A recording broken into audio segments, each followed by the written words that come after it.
और सबसे इम्पोर्टेंट जो है वैल्यूएशन, यानी आप सही दाम पर खरीद रहे हैं या नहीं। दोस्तों, वैल्यूएशन का मतलब होता है कि कंपनी की असली वैल्यू क्या है और मार्केट उसके लिए कितना चार्ज कर रही है। क्योंकि यदि आपने अच्छी कंपनी भी गलत रेट पर ले ली तो आपको रिटर्न कम मिलेगा और जो आपने पिछले 4 स्टेप में जो मेहनत करी है वो सभी बेकार हो जाएगी।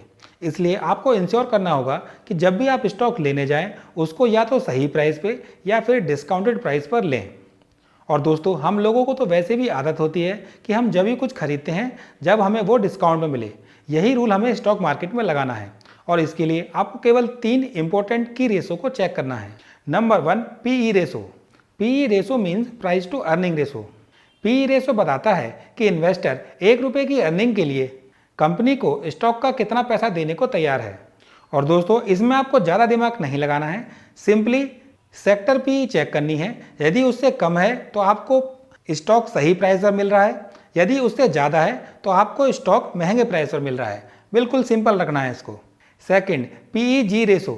पीईजी रेशो बताता है कि कंपनी का पीई रेशो उसके अर्निंग ग्रोथ के मुकाबले सही है या नहीं। ये रेशो पीई रेशो को कंपनी के ग्रोथ के साथ कनेक्ट करता है।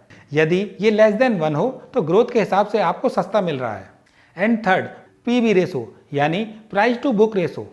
ये एक फाइनेंशियल मैट्रिक है जो ये बताता है कि कंपनी का मार्केट प्राइस उसके एक्चुअल एसेट वैल्यू के कंपैरिजन में सस्ता है या महंगा।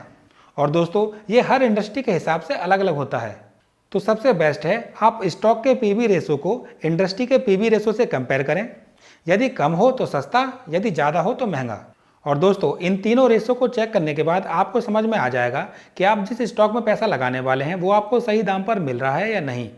और इसी को वैल्यू इन्वेस्टिंग कहते हैं, जिससे आपको किसी स्टॉक को सही दाम पर खरीद कर उसमें अच्छा रिटर्न कमा सकते हैं।